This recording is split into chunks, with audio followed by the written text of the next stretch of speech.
Welcome to another episode of Epic, an SBG production new original series. Today I have with me in here is going to be Leslie Friday. I call her Sissy, and she's just going to share a little bit of her story in regards to love and marriage goes together, but what happens when pain moves in.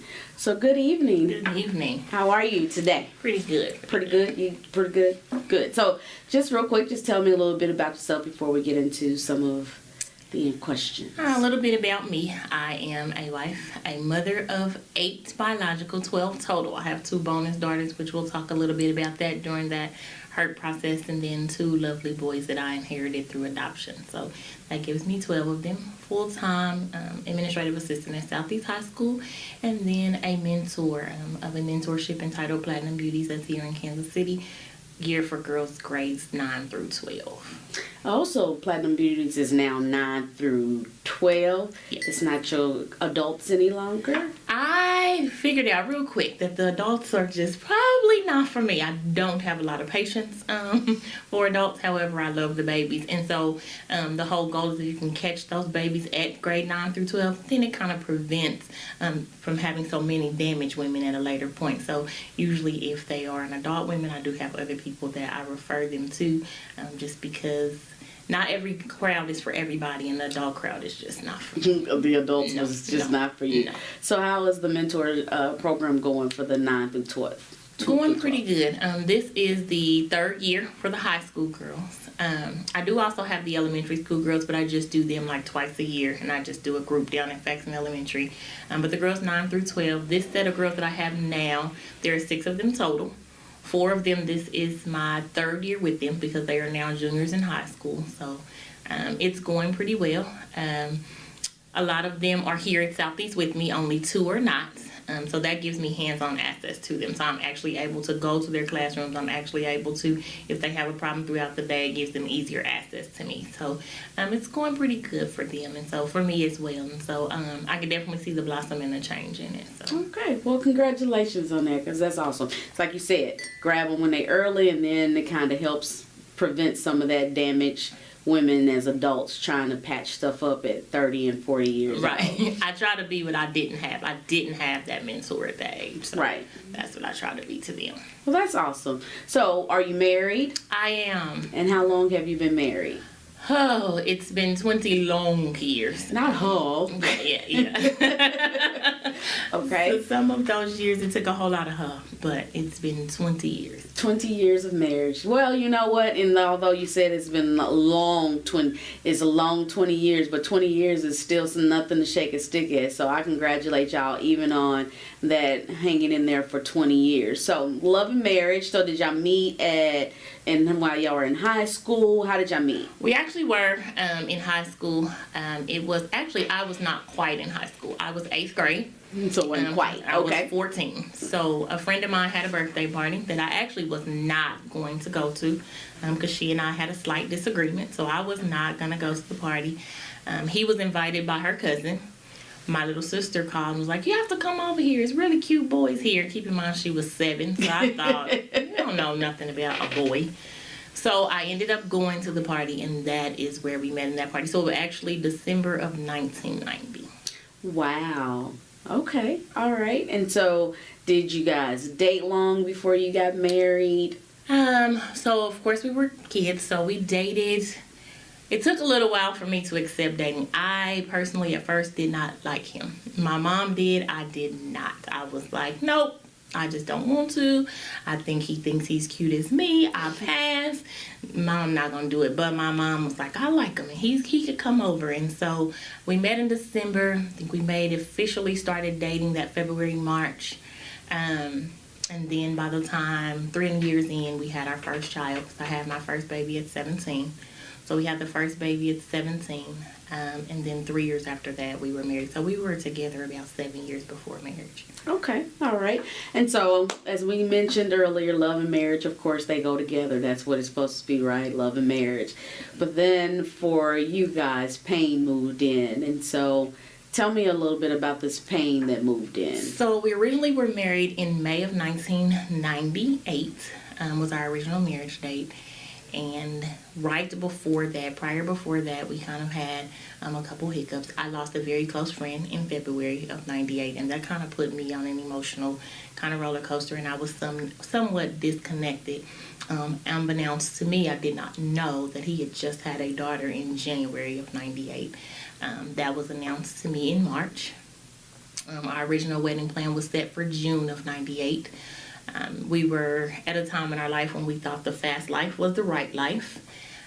Other things took place, and so it was legally best that we get married at that point. And I told my parents I don't want to. And my dad was like, well, this is what's best right now. You don't want to stay, you don't have to, but this is what you're going to do right now. And so we ended up getting married. But into that, I carried the baggage. I did not heal from the thought of, you have a whole nother child that does not belong to me. By this time, we had 2 children of our own. And I really didn't know how I felt about it. My mom is a very cut and dry person. And so my mom's thing was, look, he's not your husband. So if you love him to stay, then you stay. And if you don't, then you pack your bags and you go. But you can't be mad about him having a baby because he don't belong to you. And so I thought, she's crazy. But I decided to stay. We worked through that. And that is now, that little girl is my everything. She's actually no longer a little girl now. She's married herself. But that was the first blow for us. And so we went into marriage at that point really not knowing what marriage was. What I mean by not knowing what it was, there was no respect from either party. I believe that at that time nothing changed but my name. We both still continued to hang out with our friends. We both still came home when we wanted to. There was, just a bunch of different stuff that really just came from the lack of knowing what marriage was. Just not understanding that it was way more than just a name change for me. So that was our very first strike. And so we bounced back from that. And we were okay. We went through, some of the typical stuff with marriage that we were able to deal with those things. And we went through some financial struggles that we were able to deal with that. And so we kind of bounced back from those things. And again, we were just young. So some of those things, it was kind of like we were learning because we literally grew up together. So some of those things we kind of just had to learn together.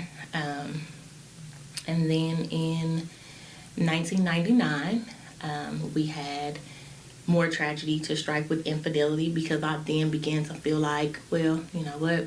Again, I never healed from this past baby. There were still some infidelity things taking place, and so I just felt like, what can beat them, join them, which probably made things worse. What I did discover is emotional affairs are even way worse than physical affairs, and so we kind of went through some different things there. By this time now, we had 3 children together, and then his brother passed in 2000. He lost his little brother tragically. I lost my uncle that same April, so again, trying to deal with tragic and emotion, still young. We were just like, well, I don't know. And there was still no respect, still kind of a bunch of different tragic things just taking place that I don't think either of us even recognized that they were happening. I think the biggest thing for me was I was determined to make him who I thought he should be and not working on me at all. I just felt like this is what you're supposed to do, this is how you're supposed to act, and never taking the time to figure out what I should be doing as a wife or who I should be. And so I think that created a lot of havoc for us too. By 2001, we had our next baby, which was born about 6 months after his brother passing, and we were okay for a little while. I think more so at that point we were more caught up in him getting over the loss of his brother. And so I think so much of us was focused on that we weren't focusing on our marriage at all. It was just a matter of, okay, you've lost your brother now, what are we going to do? How do we get you past this hump? How do we deal with this? And so again, just kind of still living as if we weren't, still kind of doing what we want to do, hanging when we want to hang, things of that nature. And then I think our biggest tragedy struck again in 2002. I got another stepdaughter. That was big for me.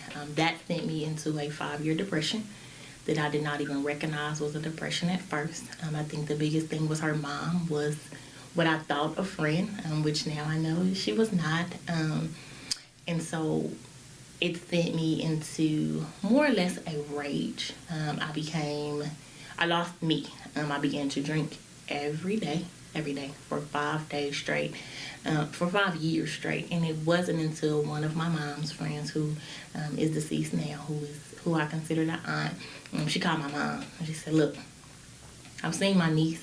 I don't know what's going on, but we're going to have to get it fixed. If it means removing her from that marriage, then we're going to go over here and we need to figure out what is happening, because I can't watch her just do this. And so they came over and did more or less an intervention. And my mom, again, like the first time, only this time she was like, well, it is your husband. But what you have to decide is, do you want to fight for this marriage, or do you want to let this go? But you've got to decide what you want to do. And so we made the decision. By that time, we had been married 5 years. We made the decision to renew our vows. But yet again, for me, carrying that hurt, that pain, that anger, not dealing with those issues, we carried that in there. And so we were okay for about, we were good for about 5 years, maybe 2007, 8. Then we started having more issues, and the infidelity didn't only stay on one end. I again felt like, well, you know what? This is never going to change, so I'll tell you what we're going to do. You're going to go your way, I'm going to go my way. But though we were in separate households, we still continued to see each other. We still continued to hang around each other. And for the most part, we used the kids as an excuse. What we recognize as an excuse now, because then you couldn't have told us that, because it was our justification. In the meantime with that, I realized that we hurt some of the people connected to us, because some of those people began to have real emotional feelings for us. I, at one point, had even began to date somebody that I was fully ready to relocate, fully ready to uproot all of the children and completely start over. I now realize that I chose someone that was incarcerated because that kept me from being committed. If you're not here, how really do I commit? But it does give me a way to pass time, because then the phone calls and the letters or whatever was necessary to keep that communication gave me an outlet or a gateway, so to speak. But when that person came home and was like, what happened to the relationship? It was like, wait, whoa, this is not what I was trying to do. We're going to have to talk about this. And so we sat down and made a decision. Okay, we're either in or out of this. The one thing that we did not have in the very beginning is we did not have the foundation of God from the start. That was just something that was totally missing from the picture. God. It just was not there. So in 2011, Andre began to go to, I always went to church, but I can't say that I always had a relationship with God. Right. I knew He existed. Right. I knew that if I prayed, He answered, but I didn't have that individual relationship and trust and faith that He would work things out.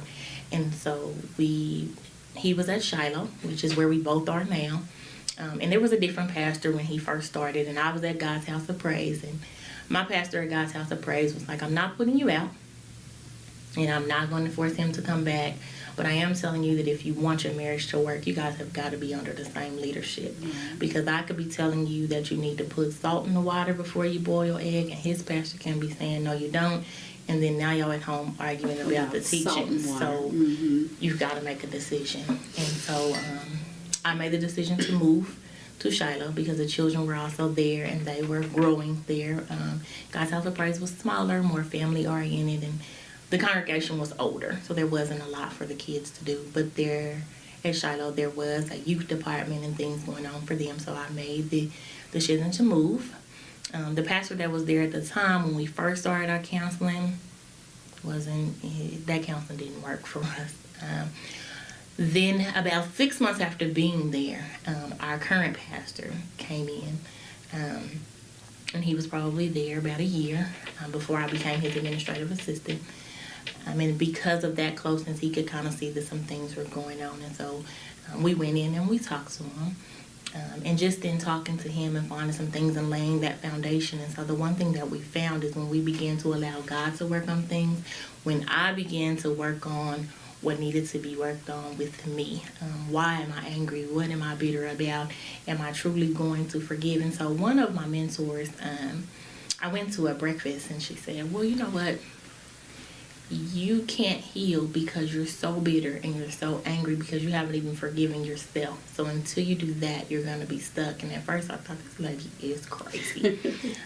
But later, once I started to kind of deal with that and deal with me, it made things a little easier. So when I began to focus on being a wife as opposed to trying to create and mold my own husband and create and mold myself and allow God to do what he seen fit for me to do, closing out those surroundings that were negative.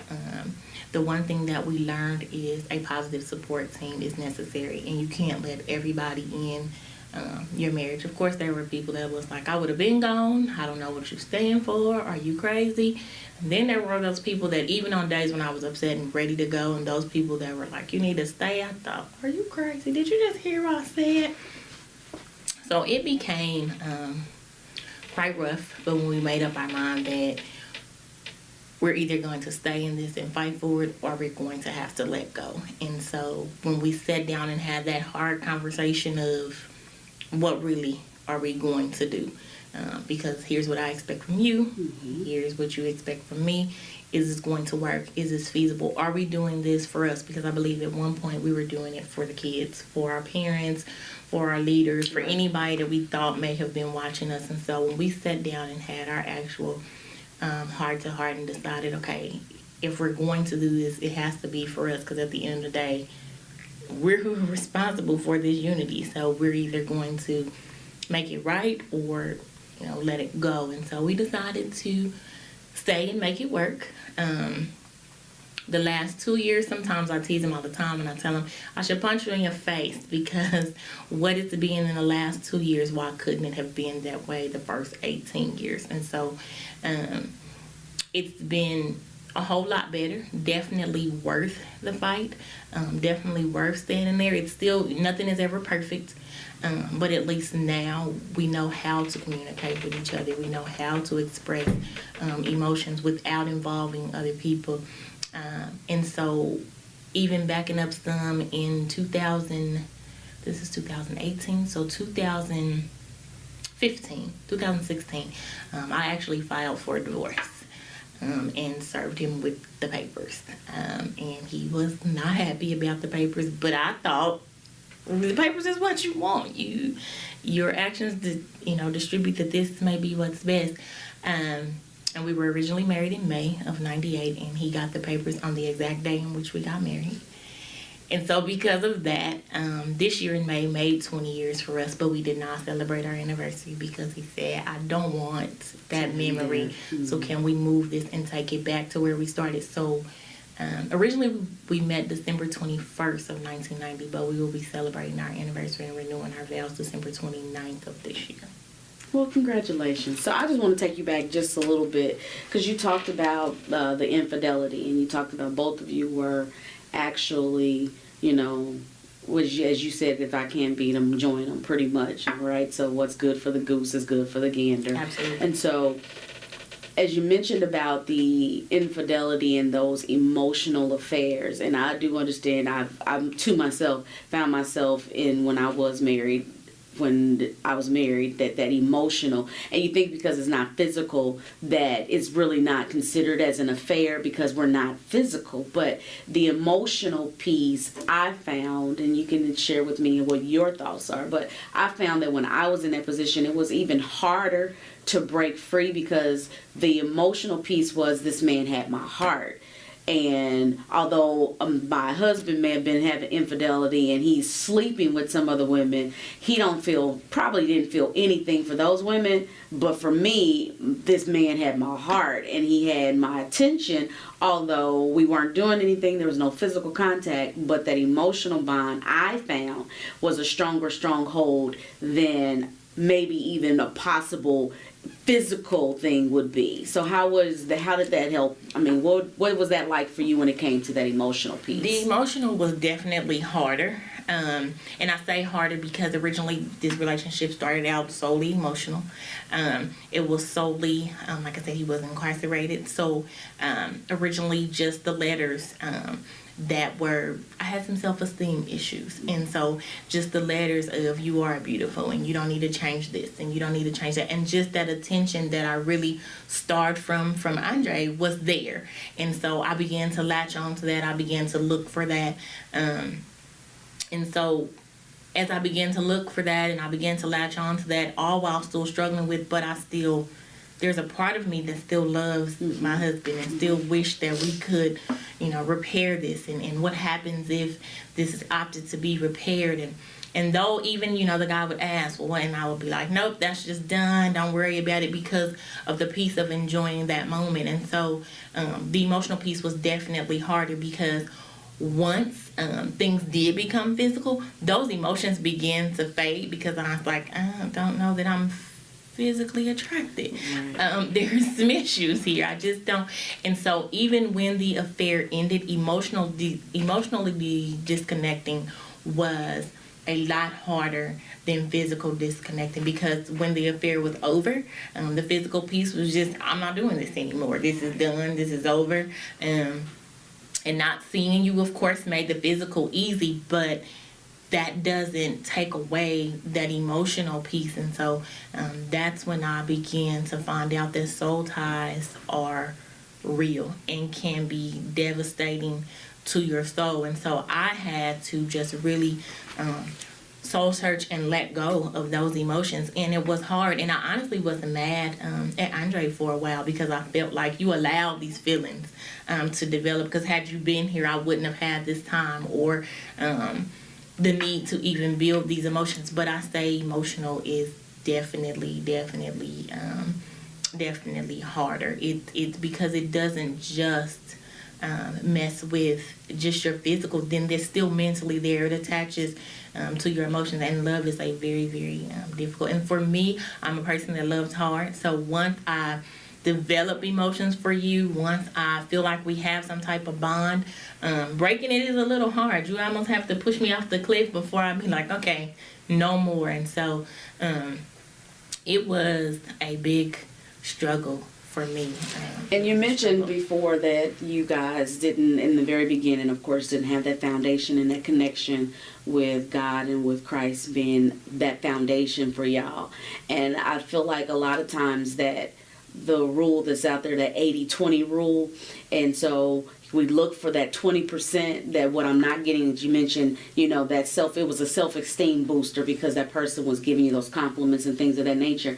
And I think that a lot of times that's a trick of the enemy, because what I'm starving for the most is what's going to become very prevalent, and it's going to become in my face. Although this person is only, as you mentioned just a minute ago, physically I was like, I'm not really sure I'm physically attracted to you, right? But that emotional piece, that's what that was giving you. And so here you have just that one little piece, but over here, this is where my heart really is. And this is, that 80%, this 20% is doing me okay right now, but then later I realized 20% is not good enough. And so I can see how that could be, and being angry with him, because like you feel like, you put me out here, so why? When I got separated and then started trying to date, and then the divorce was final, I used to get mad at my ex-husband too, like, why dating sucks. I don't want to date. It's too much. Why did you put me out here? Now you have left me exposed. And being in a marriage like that, I can see how that will make you feel exposed, especially if your husband is supposed to be your covering, and he's really not the covering that you need at that moment. But I also, when you talked about the fact of you trying to mold him into the husband you wanted him to be, but yet and still you may possibly not have been the wife that he needed you to be as well. And so I think a lot of times we forget that we got to look in that mirror and not look in a mirror that's painted black, that I only see the reflection that I want to see, right, but I actually am able to see the true reflection of who I really am. And so I think that's a really important when it comes to that love and marriage piece. And then the fact that talking to somebody, and as you mentioned, the first pastor that y'all talked to really didn't help y'all. That counseling just didn't do anything for you. But then, being able to talk to someone, and now, like you said, you want to hit him, punch him in the face, because here we in 18 years of hell, pretty much, and now these last 2 years have been wonderful years, and this is what we should have had all along. But I think that you probably, if you look back over, as you mentioned earlier, like you had those 2 bonus children. If you look back over it, I'm sure you learned so many things that have become, although at that time they were raw diamonds and they hadn't been polished and they hadn't become all that they needed to be, they were in their raw form.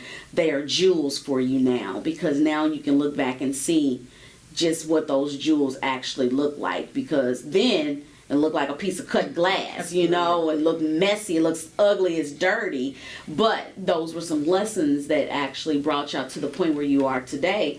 Like you said, I filled out divorce papers, and when he got them, it's like, well, why are you mad? I figured this is what you want, And so now you're upset because I've done this, but that may have been the one thing that actually was that trigger that's like, okay, well, we need to fight for this, because as they say, anything worth having is worth fighting for. And so I just commend both of y'all for, staying in the fight, even in those hard times that y'all had, those difficult times, even through the pain that you had. So have you actually recovered from our first episode? We were talking to Andrea, and she talked about, she still have some wounds. So are there still wounds for you in regards to like the infidelity and things of that nature? The infidelity piece has finally come to, I've gotten to a place where I wouldn't say I'm necessarily healed, but I've at least made peace with it. There was a time when there was no peace with it, and I knew that there was no peace because even when we first started repairing, it was kind of like he would be like, I'm going to the store, and I would find myself sometimes watching the clock. Okay, you only went to Aftermarket. We only live 5 minutes from Aftermarket. You're only supposed to be getting 3 items. You could use the express lane.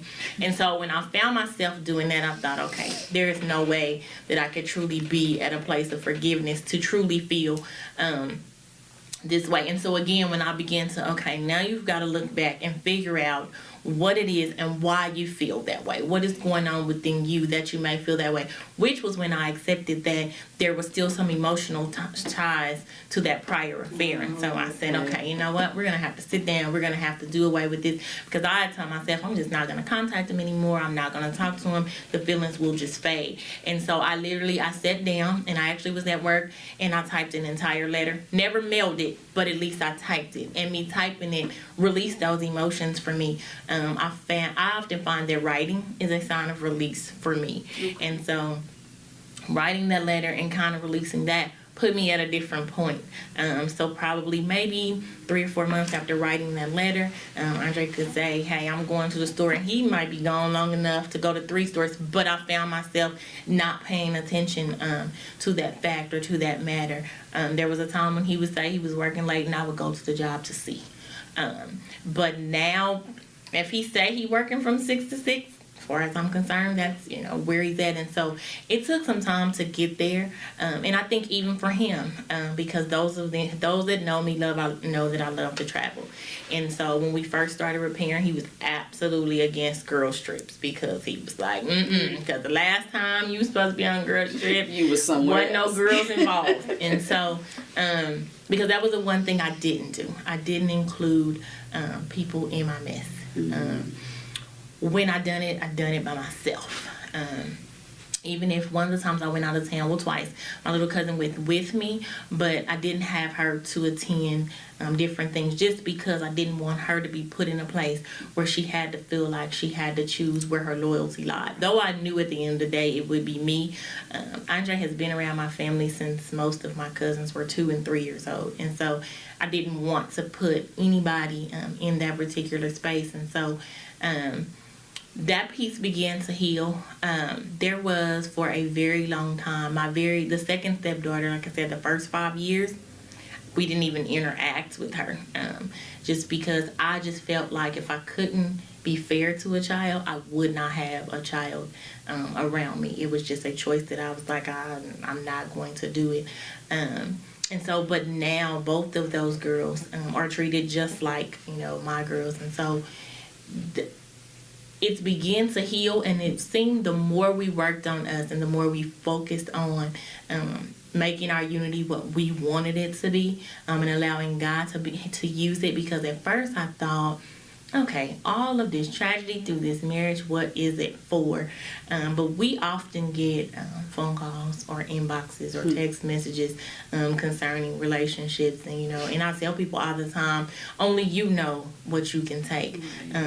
I'm never going to advise a woman to divorce her husband unless he's just absolutely abusive. Now you're pushing, but you have to sit down and figure out, have I done, the biggest thing for me was asking myself, have I truly done everything that I could and should do as a wife? And when I couldn't answer 100% and it be an honest yes, I knew that there was some work for me to do. And so when I began to focus on that and focus on being, what type of wife do I want to be? And so one of the things for me was, what type of wife would I want my 4 sons to have? Well, 6 counting my 2 adopted ones. And so what type of wife do I want them to have?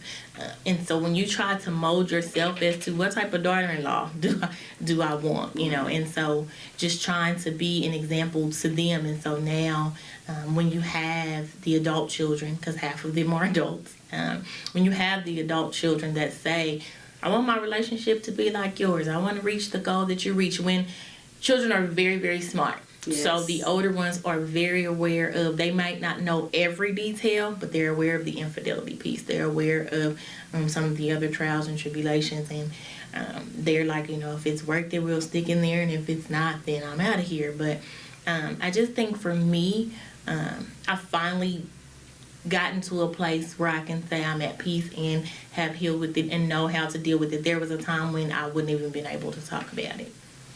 Well, that's good. That's good. So it's good to know that you are able to talk about it now, because I do believe that, you guys being together for so long and enduring so much, that there is the possibility that y'all can help so many other young couples that are out there starting out. Number one, you would probably tell them, make sure that Christ is the foundation, because that's not what you guys had. Like you said, y'all partied, had no respect for one another, coming in and out at all hours. And so all of those things that now and when they say hindsight is 20/20, I know that me coming in the house as a married wife at 3:00 in the morning is unacceptable unless I'm coming in with my husband at the same time. We're together.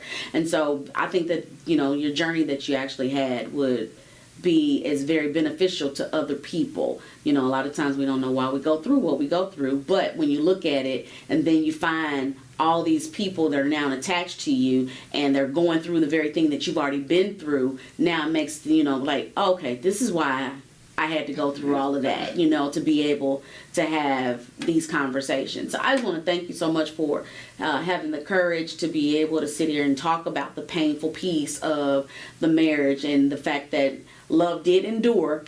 Although, it may not have felt like it, love did endure, because love still has y'all together after 20 years. So if you had an opportunity, if you just look in the camera and just talk to a woman, a young lady or old lady, however old, just to be able to give them some jewels and some wisdom that you have gathered.